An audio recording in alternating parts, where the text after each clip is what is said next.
મિત્રો એના પછીનો બીજો પ્રશ્ન હતો, સગીર એટલે કે માઇનર સાથે કરવામાં આવેલ કરાર કેવો ગણાય છે? ઓપ્શન એ રદબાતલ એટલે કે વોઇડ, ઓપ્શન બી રદ કરી શકાય તેવો વોઇડેબલ, ઓપ્શન સી માન્ય એટલે કે વેલિડ, ઓપ્શન ડી ગેરકાયદેસર એટલે કે ઇલીગલ. મિત્રો આ બીજા પ્રશ્નનો સાચો જવાબ છે ઓપ્શન એ રદબાતલ એટલે કે વોઇડ. મોહરી બીબી વર્સિસ ધર્મદાસ ઘોષના કેસ મુજબ સગીર સાથેનો કરાર છે એ શરૂઆતથી જ રદબાતલ ગણાતો હોય છે.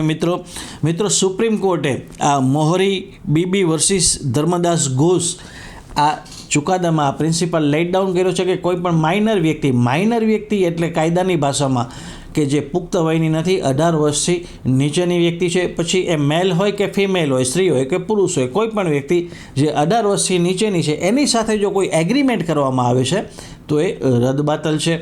એ સુપ્રીમ કોર્ટે આ ચુકાદામાં લેટ ડાઉન કર્યું છે. મિત્રો આ પ્રકારનો પ્રશ્ન છે એ ટ્વિસ્ટ થઈને પણ પૂછી શકાય છે, પરીક્ષામાં આવી શકે છે કે માઇનર સાથે કરાયેલ કરાર કયા ચુકાદામાં વોઇડ ગણવામાં આવ્યો છે. તો આ જે ચુકાદો છે એ પણ તમે ખાસ યાદ રાખજો મિત્રો.